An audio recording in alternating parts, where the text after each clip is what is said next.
The next step in this process of starting your own business is the business plan. And people often look at these things and think, you know what, I don't need that. I'm just going to go for it and start my business. And the average business plan, the idea is very, very important from the standpoint of not just having it for a bank who might want to see that for a loan, but for yourself, because the thought process and the research and all you put into making a business plan helps you think through every single step that's necessary to start your business properly, and makes you think about things you wouldn't have thought about otherwise. So we're going to walk you through on our website. We have the business plan you can download through our business packet, and you want to print that thing off and actually work through it. The business plan is not something you're just going to do all the way through it and then watch the rest of this program. You're actually going to start the business plan and keep learning from this program and go back to parts of it and fill that in and perhaps change it as you work through our training program. Maybe your research will give you some different insights, and that will make you want to go back and change that as well. So as you start your business plan, realize it's organic. It's going to change. It's going to morph as you walk through it. So don't be afraid of that, but do start that plan today. Print that out and start making notes in there. But realize it's a living document until you get to the very, very end before you start your business. Pieces of that will change. It's important that you realize that as you fill this business plan out, it does take a lot of research. You're going to want to go online. You're going to want to check with businesses in your area, but time is going to need to be invested from a research standpoint. A lot of thought needs to go into it, introspection about who you are and your goals, and all those pieces are going to go into your plan, so be prepared for that. So what is a business plan? A business plan is just that. It's a plan for your business. Benjamin Franklin said that businesses that fail to plan to fail. And going with the mood of the moment, or how the spirit leads you, or whatever, what your friends think, what you should do, is a recipe for disaster. You want to take time to actually have a great business plan and work through that document and have that document be the cornerstone for your business. Before you even open your doors, that should be in place. And you'll also want to go into and with your eyes open into aspects you may not have thought about before as you process this. So this business plan is a necessary document. It's going to be required if you want to have investors, or you want to get a loan from a bank or the Small Business Administration for a small business loan. That business plan is going to be used as a very important document for that piece to show you've actually put thought into your business. So pay particular attention to your writing style. You're going to be judged on the quality of that writing style. You'll be judged on various aspects, but anybody who reviews that document can tell if you put the time into it and the thought process necessary.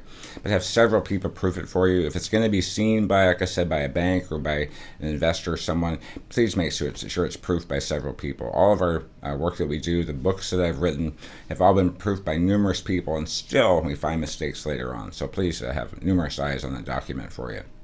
It typically takes several weeks to complete a good business plan. Most of that time is spent in research and rethinking your ideas and assumptions. But by then, the value of the process has really shown itself. And so make sure you do that and take the time to do it properly.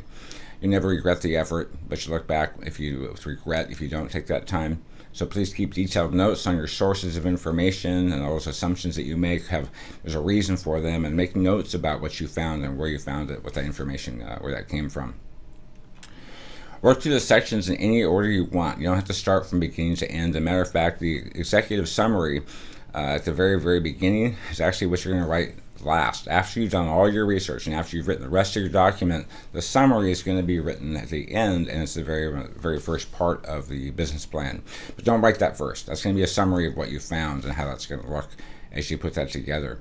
The real value of creating a business plan is not in actually having the finished product in your hand. It's that the value is going to be in the process of research you put into it. The act of planning is going to help you as you process through and study and research. And again, all that process is the most important part. The document is almost secondary unless you're going to be submitting for a business loan, but which I would suggest against for the most part. But again, it's going to force you to walk through every aspect of your business building. So let's talk about the various sections. First is your general company description. What business are you in? Well, you're thinking, massage business, of course, or whatever you're thinking about your business is going to be.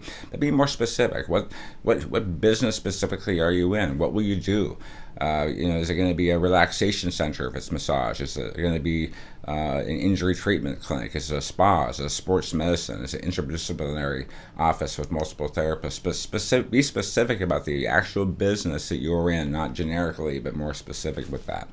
And we mentioned earlier about the mission statement and the purpose statements. This is where you want to write those. And again, the purpose statement should influence every aspect of your business. You want to have everything evolve and revolve around that one underlying passion statement about who you are.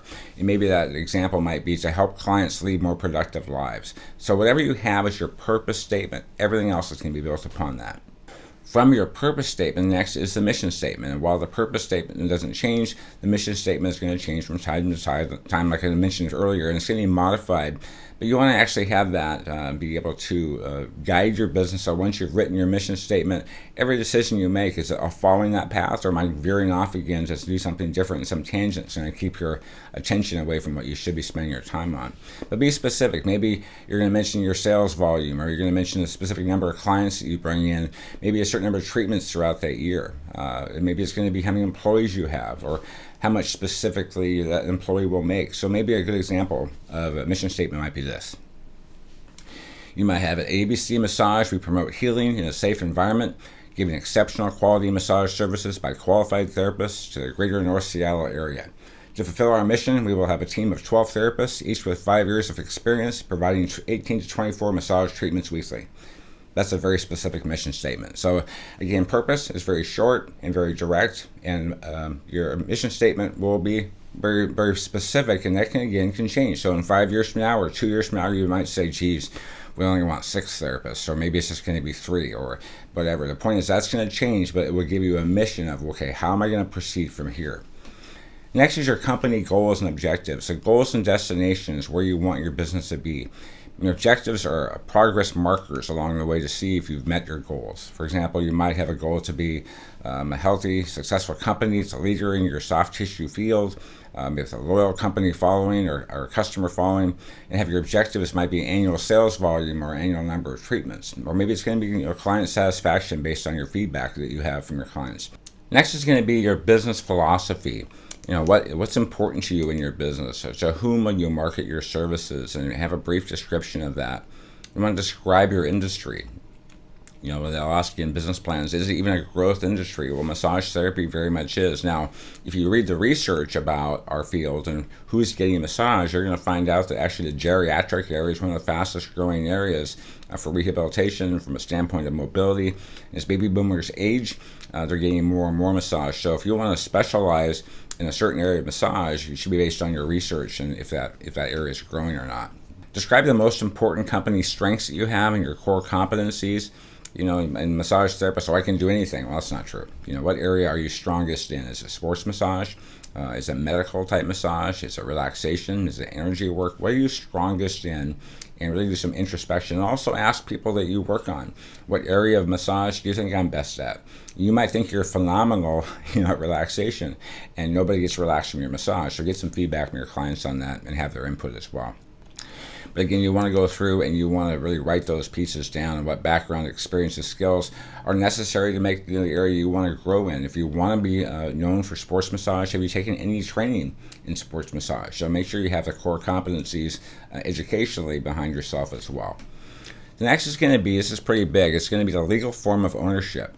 There are numerous ways on your company. We're going to discuss this actually at length, but there's sole proprietor. There's partnerships, corporations, limited liability corporations, or LLCs, and you want to have in your business plan which you're choosing and why. And so we're going to discuss that in depth later. But your structure of your company, if someone says, oh, you should be an LLC, don't just do it because they said so. There's important pieces to think about with that, and I'll discuss those at length as we go through this. There are numerous bonus videos included in this program. There's interviews I've done with various exceptional specialists in areas that are concerning to you as you start your business. And one of those is going to be a CPA. certified public accountant. It's not just an accountant, but a CPA is much more than that. I'll be doing an interview with Sue Vickerman on that. There's also a business attorney I'm talking to, Steve Bean. He's been in the field a long time, and he's very, very smart when it comes to business work, and he doesn't fail at representing his clients because he has underlying understanding. So we'll be just talking to him, getting some information for you about business law and how that affects you. So please watch those segments as well as you go through this. Although most people think that LLCs are the best option, your CPA will probably tell you something different. I'm an S Corp, and there's reasons for that, tax advantages that you can't get really from an LLC, or not easily. So you want to talk to first your CPA, who's going to be doing your taxes, and have them help you, and then also your attorney before you make that final decision. But talk to them first, both. It's very, very important. You also want to know what licenses and permits you're going to need for your area. County, city, state, every area of the country is slightly different than what's required. So you want to make sure you have researched what exactly you have to have. Make the phone calls, go online, do the research with that, and see about your jurisdiction. I can't possibly address all of those options here in this training, but I can tell you how to do it. So you want to go on there and you want to say, if your city, for example, I'm Olympia, Washington, I'll say, Olympia, Washington, new business or starting a business or business license is necessary. And then Washington State, start filing for a license and what's required. So I'm going to walk you through in general what you need to do in which order, but realize you have to do some research on that. You want to find out even about if you want to do home massage, if you want to work in your home, what laws are required. They might have laws, well, if you work at home, you can't have any more than a certain number of cars in your driveway, or you can't have any signage out front. If you put a sign in your yard, what does that do? Does that make your business your home actually a business location from the standpoint of meeting the ADA requirements of the Disability Act? So understand about the ramifications about what you do and how that looks. When you make a phone call to your state, say, what else do I need? The person on the phone can help you, but often their websites are very, very helpful. And when you file for that state license, they tell you the rest of it as you go through as well. But it's your responsibility to make sure you have all your licenses in order and understand what you need to have. But not only obtain the proper licenses, but also file for proper taxes and have that into account for your corporation. When I hired my CPA, I did it specifically saying, I don't want to deal with this stuff, so I'll oversee it, but I want you to tell me, my quarterly taxes are due or what's coming up next, and she just takes care of it for me. So I don't have to worry about dotting all my I's and crossing all my T's. She does that for me, and I write my checks, and I oversee the work. I take a look at it, make sure it's done properly from what I can see. But don't be afraid not to use a CPA for their knowledge. They're very, very good at what they do. Next in your business plan is products and services. Describe in depth the services and products that you have. Are you going to be giving certain types of massage treatments? List those. Are you selling products? Are you selling oil? Or are you selling music, for people to relax with? Are you selling products that might help them, maybe a body back buddy or something to help them do a massage in their back at home? But list all the things you think you want to sell and why and how that fits into your business. Service-based businesses are selling intangible products. So it's like a photographer, for example. I used to work with photographers in marketing, and massage therapists and photographers are very much alike. I wrote a book called The Renegade's Guide to Massage Therapy. And the back of that book has a picture of me, and I gave a copy of the book to my photographer and said, "Thanks for making me look good. I appreciate it." And she started to read my book, and my book is actually it's all about business. And as she was reading that book, she started to realize, wow, massage and chiropractic, massage and photography are very much alike, because we're selling something the person cannot see until it's done. So as a massage therapist, I may have helped your mom feel great, but can I help you also? Or with photography, I made your brother look great in a picture, but can I do the same for you? So we're selling something that's intangible really until the fact that after the work is done. And that's difficult to sell because the person can't hold it in their hand, look at it, read about it. They have to actually see something that's invisible and based on the service you're going to provide. What factors will give you competitive advantages and disadvantages? Examples might include your level of quality of service. Maybe there's proprietary aspects of what you do that nobody else in town does. But you want to look at those pieces about what makes you unique from a competitive standpoint. Again, about how are you going to price your services, you want to have that listed as well. We'll talk more about pricing later, but just really briefly about how your philosophy of pricing is going to be. Next is really the marketing plan. A marketing plan is part of your overall business plan. But after you work through it, you better understand your marketing information later on in this program. And I go into it in depth. But after you've gone through all of that, come back and start to work on this area. But you want to work on that and fill the blanks in based on what you've learned and how that really applies to you and your personality. But do some research on economics. Next is going to be some research about your industry, and there's some great information. The American Massage Therapy Association has some great information. Next is really the marketing plan. A marketing plan is part of your overall business plan. But after you work through it, you better understand your marketing information later on in this program. And I go into it in depth. But after you've gone through all of that, come back and start to work on this area. But you want to work on that and fill the blanks in based on what you've learned and how that really applies to you and your personality. But do some research on economics. Next is going to be some research about your industry, and there's some great information. The American Massage Therapy Association has some great information. Get your hands on that information that's online and read through it and see how that might affect your field and the industry in general. And then you want to look more specifically, what's the size of your market? In your city, your county, what area you're serving, how big is that market? If you work in a company, you provide massage just for that company, well, your market is just that company. If that company is 500 employees, your market size is 500 employees. So write that down in that overall size, and not just the number, but also geographically how big the area might be. What percentage of the market will you have? Now, you can't know that for sure, but what is your expectation based on all the massage therapists in your area, in the area you're covering? What percentage might you have from that? You want to write down the current demand in your target market. So I just don't want to provide massage to everyone, but I want to be specific in my business. Am I going after the geriatric crowd? Am I going after athletes? Am I going after women who just had babies and a mommy group? Who is your specific target market, and what's that look like? But look again for trends in your target market. Again, the geriatric aspect is very, very big. And how will that affect your business? But look for trends in that area and write that down in your plan. Your growth potential, an opportunity for business of your size. You want to look at the potential with that. And it's hard to be removed from that and say, well, it's going to do great. Well, why? What information in that research are you reading that tells you it's going to do well? And if you can't find the information, maybe you should do your own study on your own as best you can and ask clients who receive massage. Under the key product and service area, in the products and services section, you describe what you're offering. But now I want you to describe it from your customer's point of view. And you want to look at that and understand what specifically you're offering from how they see it. Back when I was in college, I was doing a program for the marketing class I was in, and we were doing this kind of sales presentation, and we were supposed to sell this, date myself, but a cassette deck, and talk about the features of this cassette deck. And so it had these certain things it did. It had azimuth error of a certain percentage, which has to do with the alignment of the tape and all these things. And I listed all this stuff out, and my teacher said, those are great features. Now tell me the benefits. So how does that apply to you? So whenever you have a product, you have a feature of that product, but there's also a benefit.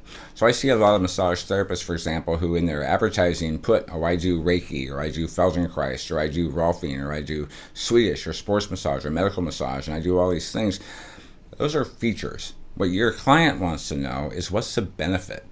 I'm great at low back pain. I'm an expert at taking care of people's headaches. I'm great at helping people before and after sporting events. I'm helping, whatever the case is, be specific about what they're going to get, the benefit they're going to get from your work, not the brand, not the feature of that, but the benefit. And so that's very, very important for your business plan to write down the features and benefits for your products and services that you're offering. So now that you know what they are, now describe to your client what you're going to do for them based on what those features are. To do that, list all your major services and products that you might be offering. For each one, you want to describe the most important features, what's special about it, what makes it unique. Describes the benefits, what makes that benefit unique for that client, what they're going to see specifically. And but do that for each one and how that's going to benefit the customer. But note the difference between features and benefits. It's very, very important to have that and make a difference for your client in writing and describing that so you can understand it. And if you can't figure out what the benefit is, you're not ready to present that to your public yet, because you cannot sell based on features. You have to sell based on benefits. Next, you want to list what after treatment or after sale support you'll be giving. And it might not be as relevant for massage therapists, not really a warranty so much, but in my products and services for my clinic, I always had a money back guarantee. If you're selling a product, is there a return policy? What kind of follow-up are you going to give? Are you going to call your clients and see how they're doing afterwards? So write down your post-sale or post-treatment support you're going to be offering. So who is your ideal customer? You want to identify your target customer very specifically, and you want to go after, be able to describe them like a real person, what that looks like. And so, for example, you might say age. You're looking for a certain age group between 55 and 85, for example, or maybe you're working on 18 to 24 if you're looking to work with athletes in college or something. But look at the gender. Are you going after mostly females? Are you trying to attract male and female? Are you concerned because you work at your home and not working on males, for example? But write down specifically what you're looking at from a standpoint of gender. Look at location. Are you looking to, is that person going to live in your city? Are you looking for people in the county? Is it statewide? Are you doing traveling sports massage or something? But write down location of where they live, what their income level looks like. If you're working with people who are very affluent, have a higher income level, but perhaps you're going to be have a different marketing plan than people who are lower income, who can't really afford massage as much, but you want to be more philanthropic in your work. So write down the income level and just social class and occupation in general. Is it blue collar, white collar? Maybe it's retired people. Maybe it's people who stay at home and they're taking care of the kids while their spouse or significant other is at work earning income, so they're not really the primary breadwinner, so to speak. But who are you looking at from a standpoint of social class and occupation? And also, lastly, is education. Are these college-educated type people? And you're thinking, why should I be that specific? Well, it makes a big difference in how you advertise. If that person is college educated, it's going to make a difference in what they read, for example, when it comes to marketing. Are they going to be reading more? Or are they going to be people who watch television more? So all those pieces are going to be very important as you describe your ideal target market client. Who is your competition? What products and services and what companies might actually be competing with you? Is there something, this might be a bit absurd, but Panasonic makes a massage chair. Is that massage chair a competition to you? Perhaps if you're working at a store that sells those and they offer massage therapy, well, you might have to compete with that. Someone says, geez, I should just spend $6,000 and buy this massage chair, and I have massage as much as I want for life. Well, how do you compete against that? How do you talk to your clients about what makes you different and sets you apart? Remember, as you're trying to build your business, and forgive the example, but like a church, and people who go to church, you can grow a church two different ways. Either you can borrow people from other churches, or you can convert people, right?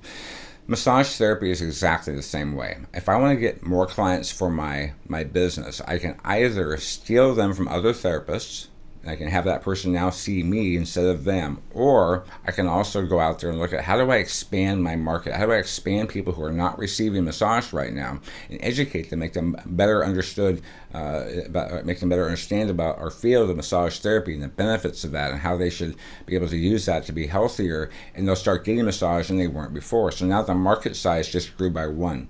And I find that it's interesting, as every massage therapist enters our field, more people start receiving massage than ever received it before, because they kind of are converting people by just as they talk about the excitement, the exuberance they have for our products and services, what we can do for clientele, the person starts to receive massage. So again, you can either borrow or you can convert. And I hope that you're able to convert more people based on how you go out there and market and how you advertise and how you educate your public.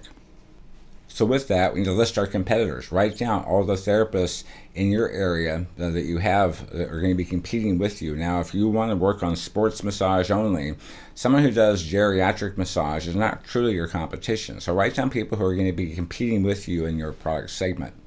Write down specifically maybe certain types of customers or locations that they're working with that you want to work with as well. And again, indirect. So you might have indirect competition for those dollars, and I'm not going to describe what that might look like because it might be different for you, but is there anything that might be detracting from that person spending money with you for a massage versus something else? Back when I was in college, when my buddies and I were talking, I would go out and I'd buy something. They'd say, dude, you could have bought 3 racks of beer and 2 pizzas for that much money, right? So in our field, people do not have to receive massage. It's not life or death. You might think it is, but the client doesn't see that. So we need to educate them. It's what they're getting with you more important than what they would have spent the money on otherwise. They're going to spend the money on something. Are they going to spend it on pizza and beer, or are they going to spend it on getting a massage from you? So if the client starts to see the benefits of massage therapy, the benefits that are coming to you for massage and treatment, they'll spend that money on you instead. So that educational process, the indirect competition of pizza and beer is going to be made understood when that person says, geez, I'd rather have the massage. So that's part of your marketing plan. So you're going to have to be really clear with yourself and be honest with yourself about how your products and services, how your and I say product sometimes is just your clinic environment, how does that compare to the competition? When you're offering your service to the public, how does that compare? Is it better? Is it different? How is it different? But ask for feedback from people, what they like and don't like from people they're receiving massage from now. And maybe you'll find out that what you think people want is not what they want at all. So do some research on that. And also be honest with yourself. What training do you need to be able to honestly advertise what you're offering? If you're offering, again, medical massage, do you understand about doing injury treatment? If not, get some classes underway and take the training that you need to have to make that knowledge readily available to help that client with their specific needs. Who are you? And that sounds funny, but who are you is important, because you want to do an exercise, what we call a SWOT analysis, SWOT. That's your strengths, maybe your experience, for example, your weaknesses, maybe you have a poor clinic location, your opportunities. An opportunity might be trends that are changing in your favor. And lastly, T is threats, and that's your competition who's already doing exactly what you had planned in your market. So working through your strengths, weaknesses, opportunities, and threats is a very important analysis for any business to do. So in your competitive analysis portion of your business plan, there's a grid, and that's table 1. And there's a number of issues that you want to address in here, aspects and factors as you work through here. And so you've got down this list of products, price, quality, as such. You're going to go through each of those, and then you're going to talk about yourself. There's a column called me. You're going to say, specifically in a couple words or so, how you stack up personally. And then the next box, check. Is it strength for you? Is it a weakness? Know yourself and be honest with yourself. After that, there's competitor A and B, and you want to mark, how do they stack up in a few words? What is that competitor? Pick your top competitors, people who are specifically in your market doing what you want to do. And is there an area of weakness you can find, or something they're very, very good at? And also, lastly, the importance to your customer. So 1 might be critical, put like a 1, and 5 is not very important. So write down the importance of that piece, do you think, to the customers that you're going after. But look at your products, your price, quality, selection. That sounds strange as far as looking at selection, but when it comes to massage therapy and what variety of massages, specifically the services you're offering, what makes you unique. And service might even be the fact you offer a bottle of water after the massage for them to take home. Your reliability. There's a therapist in my town that never, ever, ever showed up on time for her massage treatment. So are you reliable? Is it a stable business that's open when you say you're going to be open? Your level of expertise, your company's reputation. That's going to be hard to maybe understand for yourself, but ask around and look at your company's location, the appearance of that when people walk in the door. And I think sometimes what you think your company looks like versus what it actually looks like might be different. So ask people their feedback. Your sales method, which is going to be, that's pretty wide open, but it has to do with how you approach and get people in your door, how you work on your sales aspects there. Credit policies, and again, that's odd, but if you're doing insurance work, are you saying, oh, no problem, I'll just bill your insurance? Or are you saying, no, you pay me and you bill your own insurance? So how does that work? Are you going to carry people's monies that they owe you? Or if you come in for massage and they say, oh, I'll just bill you once a month, that's a credit policy. Do you want to handle that? And how do you handle that? Look at your advertising in general. You're going to want to look at aspects of advertising, and lastly is your image. So go through this entire chart, work through it, compare yourself, look at honestly about your strengths and weaknesses, and then look at your competition and how they stack up with that. Now, after you've gone through your entire chart, go back and write a short paragraph that states your competitive advantages and disadvantages in general after you've done your research and figured out how you stack up compared to your competition. Next is niche marketing, or niche if you're an American.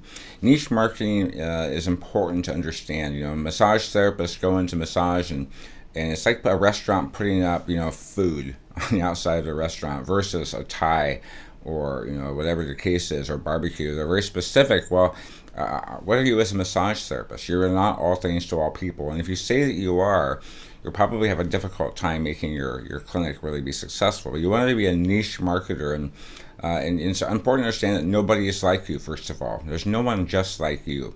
And so you have very unique aspects already, but who are you going to focus on? So if you focus on athletes, for example, or marathon runners. And you think, well, I don't want to just focus on one group. I might not get anybody else to come in to see me. And that's not true. I was a sports clinic when I first opened up. I had a sports clinic, and you know what? I worked on a marathon runner, and that marathon runner had a grandma whose hip just got hurt. And that marathon runner's grandma, had a niece who's a dancer who pulled a hamstring, and then that niece had a sister who got in a car accident. And I worked on that person's car accident injuries. The point is, you aim for a certain market, a certain target market or niche, and you become very specific in that niche. But the point is, you're going to have collateral damage, so to speak, and have other people come to see you. So don't be afraid of that, but be very focused on who you are. Be a specialist, and people who are specialists often have an easier time building a practice because you know who you are and you know who you're going after. So one short paragraph to find your niche, who that is that you're going after, what strategy you're going to use to go after that group of people specifically. Next in your business plan, we'll talk about promotion. How are you going to get the word out to your customers? And under promotion, part of that is advertising. What media are you going to use and why? And again, we're going to talk more specifically about marketing later, actually at length. But after you've gone through all that information, come back and fill the section in. But how are you going to advertise to your customers? What mix are you going to use in your advertising philosophy? How are you going to deliver that? And also think about an area we'll discuss this at length, but free content. How are you going to use free content to get people and traffic to you, traffic to your website, traffic to your social media, traffic into your office? What are you going to do for free? And free is the key word these days when it comes to marketing. How are you going to properly use that philosophy and strategy in your business? And what content you actually start to create for that, and have a time set aside in your schedule to create information. Maybe it's going to be a free class for how to do foot massage or whatever. Or maybe you're going to be working with people and talking about their industry and helping them at work on how not to hurt yourself. So start thinking about your free content. Next, you want to understand, what are you going to use for graphic image support? You need to be able to have a logo made, and you want quality. You want just to have, it's because you bought Microsoft Word or you have Photoshop available to you that you know how to use that. Nice, but are you a graphic designer? Maybe not. So you want to find someone who can give you graphic image support on a regular basis for whether you're doing specific newsletters, or you're doing your business cards or signage for your business, or maybe it's a brochure in your clinic itself. Whatever you're doing, even interior design, make sure you have people to support you in that process and have high quality put together for your image. And lastly, under advertising, you want to have a special system in place to identify your clientele, identify repeat customers, and systematically contact them. Do you have a system in place for that?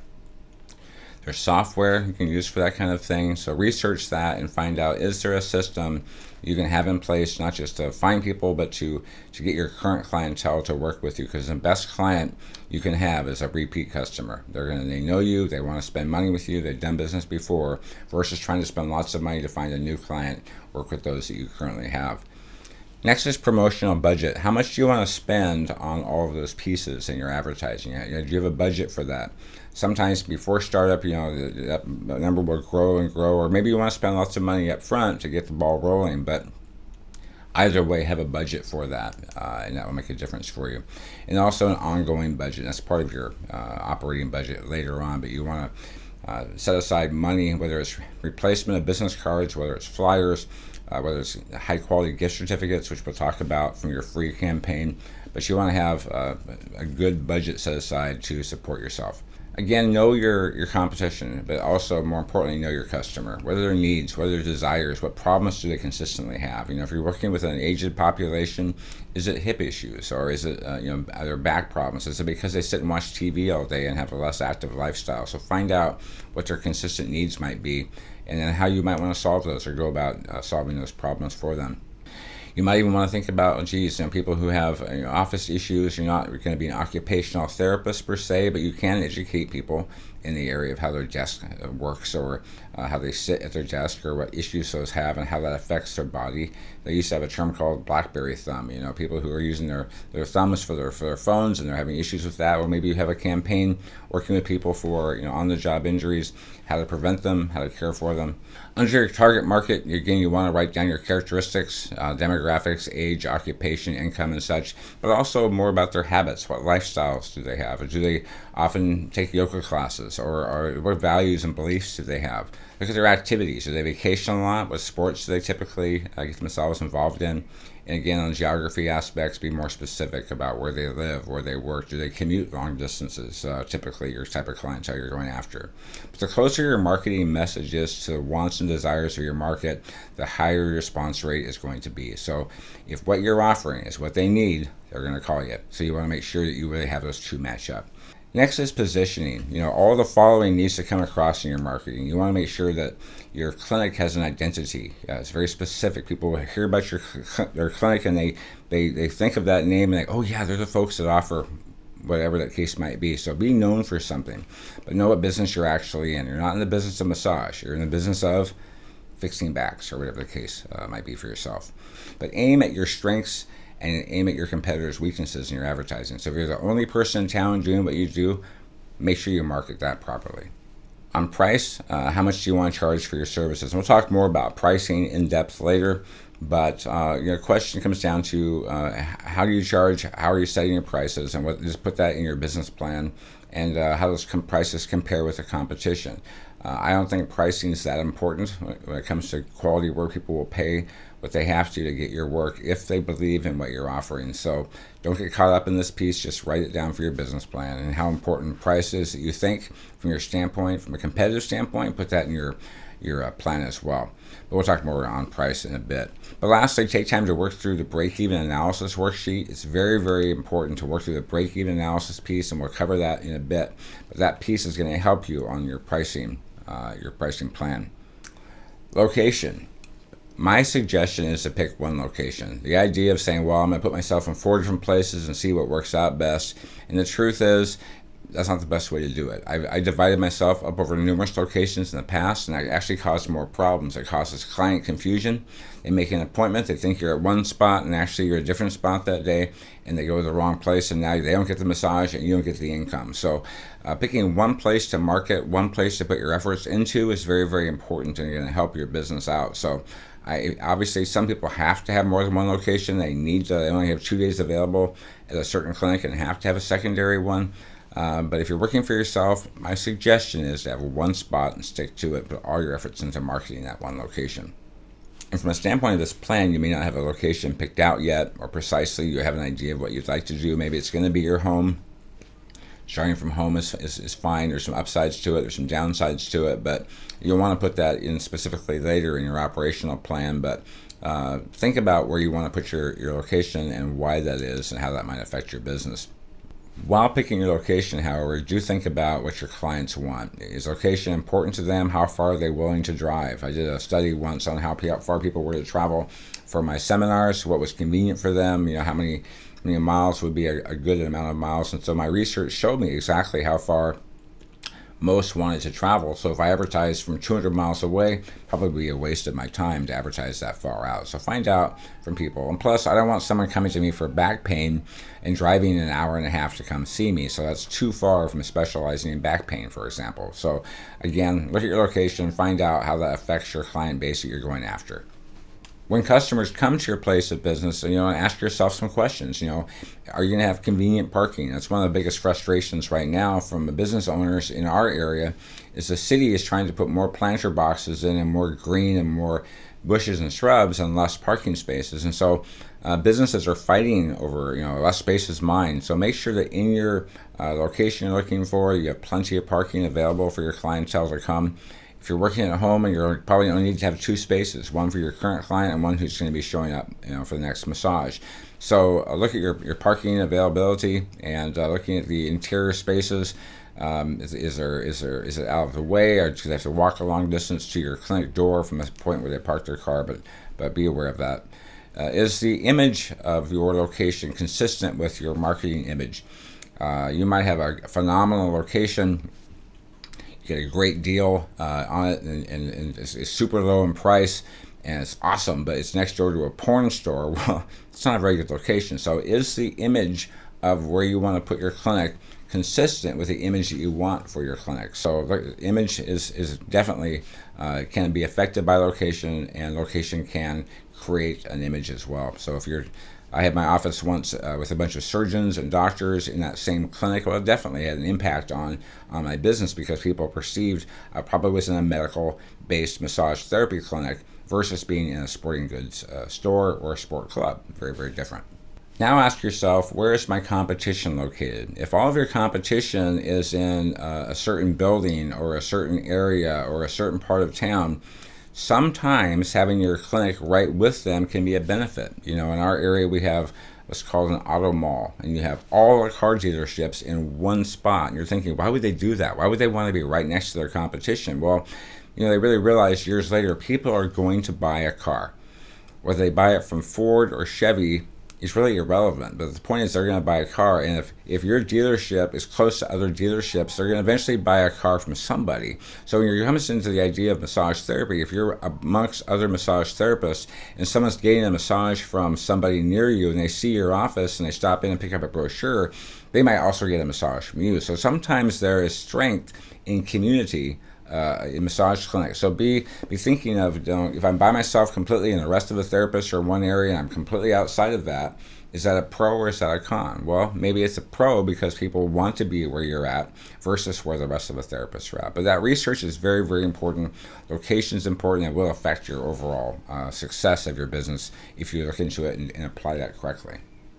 Now that you've described your products and your services and your customers and your market you're going after in detail, it's time to actually work through and look at a sales forecast. And it's how can you possibly do that? You don't have a magic ball or a crystal ball to look at that and see how many you'll have, but look at it realistically. Talk to other therapists about when they started their practices and how that looked. I was told that when I started my practice, you're going to gain very few clients. It takes a long time, and I built my practice very, very quickly because of the techniques that I use, which I'm teaching you in this program. But get an idea of what you think, worst case scenario from a cash flow standpoint, but also be prepared for success. If you do it right and you get out there and you market yourself right and you really convert people into this area of receiving massage therapy, it can grow much faster than you thought. Again, how much time you invest is going to be affected directly into your bottom line and the numbers that you have. But for the purposes of this business plan, what are your thoughts on how many you're going to have? But put a best guess down and also worst case and best case in your planning. The operational plan, you want to explain your daily operation of your business, its location, the equipment you need, the people, processes. We're going to talk about systems later, but the systems of how you run your business, and you want to write that down, what that looks like. And you can be as detailed as you want, but the idea generally is what that process is going to look like, how you open your doors, and how you address your clientele, and take all those pieces and put that together into a plan. Part of that plan, of course, has to do with location. What qualities do you need? And we're addressing location more in depth in one of the future steps, but write down what you learn there in this part of the business plan. That's going to talk about your needs physically, amount of space that you need, number of rooms, type of building, zoning, all those pieces that you researched later will come into this portion of your program. You'll also want to include a drawing of what your clinic's actually going to look like. You want to actually draw out specifically the floor plan of your office and how that's going to be designed from an access standpoint. You actually, when you see it on paper, you might see, oh geez, this is a bad location. We need to have a better access for a wheelchair perhaps, or whatever the case might be. So, but make sure you have specifically a floor plan in your business plan to accompany that.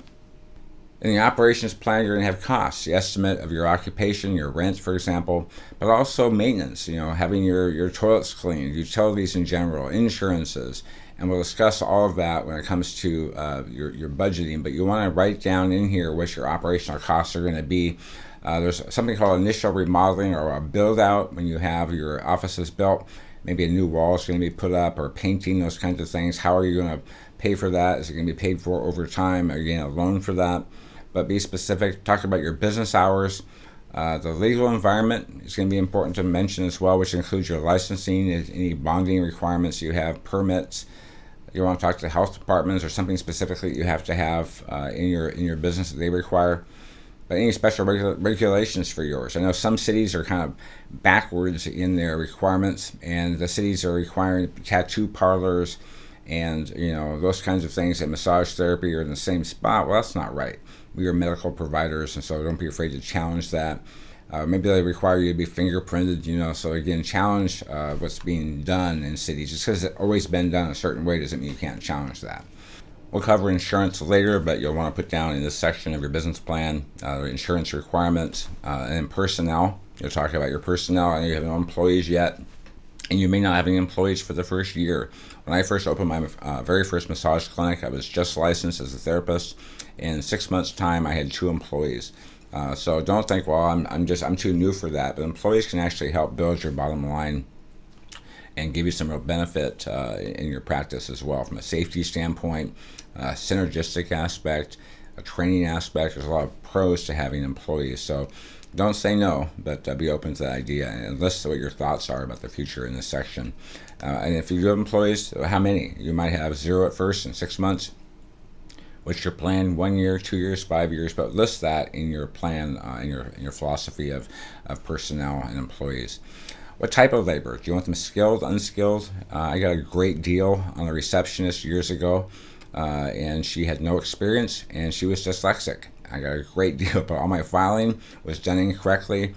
She was horrible on the phone, but the price was right. So the question comes down to what kind of skills do you want them to have at minimum, and write that down before you even start advertising for employees, because sometimes you'll feel bad for somebody, I'll hire them because I want to help them out, or they're a single parent and they have no support. Your job is to run your business and make your business successful. And in the process of that, you might help people by offering employment, but don't make their needs supersede your needs, because that can actually be the demise of your structure of your business, and you'll fail because you didn't take that into account. So right now, in your plan, put down what you think you want, the minimum requirements for certain job parts in your company. It goes for therapists, reception, maybe a billing person, those kinds of pieces. So write that down. Write down how you'll find and list to get the right employees. Maybe it's going to be Craigslist. Trust me, Craigslist has some very interesting results, but it's also pretty cheap. They do require businesses to pay a fee to list that kind of thing. It's not free for businesses, but you'll want to be able to list there perhaps. Maybe it's going to be in the paper. Maybe it's going to be on job listing boards. It can be very, very expensive to use these companies. So please do your research and see who's current and most effective. You want to write down your pay structure. How are you going to pay your therapists? When it comes to massage therapy, there are many ways to pay, and we'll talk about that under the employee section. But the payment piece is very, very important, and you'll want to list that. And after thinking it through in the research portion of it, write that down on how you're going to pay your employees. We'll be talking later about systems and how to kind of organize your business and make things consistent and have employee manuals and those kinds of things. But systems are important, especially when it comes to training employees. How are you going to train them? What tasks are they going to do, and have that specifically written out. So when you hire someone, it's like, well, whatever I ask you to do, well, you want to have in their manual for their job title what things they'll be responsible for. Of course, you want to have a line in there, and whatever duties we assign you, so they don't say, well, that's not my job. But you want to make sure that you're very specific in your planning process of what a receptionist might be responsible for example, versus a massage therapist who works for you. Is a massage therapist responsible to make reminder calls? Are they responsible for filing? So make sure those pieces are written out by job title. Do you have schedules and procedures prepared in general? Do you have that procedure manual set up for what-if scenarios? Have you drafted job descriptions for each specific employee? Take time to write those. Take time to write down the actual communication piece that you want and how you want employees to communicate with each other and to management. If there's a problem or to pass along information, is it by email? Is it by text? Is it by a log at the office? And someone said, I told you that. It's like, well, how? How did they tell you? And so is that system written out for communications from that? Maybe you have an answering service, and how does that answering service get information to you? So be very specific in what you want that communication to look like. Under employees, this is a big area for massage therapists. And the question comes down to, if you're working for someone, this is important. If you're having people working for you, this is important. But is the person an employee or a subcontractor? Is that person actually an employee of the company? And many companies think that they will save money by making the people who work for them into a subcontractor. So it's easier to either rent the space out, rent it to somebody, say, you pay me this much money per month. I don't care what you do on your own business, but the space is yours on these days, these hours for this much money. Or have employees. Having subcontractors is dangerous. So let's talk about what makes someone a subcontractor, because the IRS will come back and penalize you. There's a company in my area years ago that all their massage therapists, they had 16 massage therapists, they were all independent contractors. Even though their company controlled the price, controlled the hours of access, controlled what they did, how they did it, what they wore, they controlled everything, but said, oh, you're independent contractors. Well, when the IRS came to them and did an audit and realized they were all subcontractors, the people doing the work, the massage therapists, they weren't penalized, but the company got a $50,000 fine by the IRS for not doing it right. So the responsibility is on your shoulders. And from that standpoint, I've done it in every way possible in all my clinics over the years. And I found the best way is to have employees where I get to control those pieces of the puzzle. Yes, I have to pay half of the Social Security piece on that. I have some insurance I have to pay, but it was fully worth having the dynamic of me being the boss, them being the employee. So on the website for the IRS, they actually have a small business section. If you do a search for self-employed, keywords, independent contractor, you'll see on there a checklist. And here's some of the things they ask. They ask, is that person who has the behavioral control? Behavioral control, it comes down to the right to direct or control how the worker does the work specifically. A worker is an employee. When the business has a right to direct and control the worker, the business has the ability to direct and control the way the work is done specifically. So how it's done, what is done, how long the person's working, what hours of access. The employee is generally subject to the business's instructions about where and how to do the work. So they say, okay, here's your room. This is what you use. You use our oils. You use our linens. You use all these things, and you make sure you wear these types of clothes, and they control all those pieces. They're an employee, they're not a subcontractor. So when they control those pieces, it's very much likely that person would be an employee. Under financial control, the question comes down to who controls the money.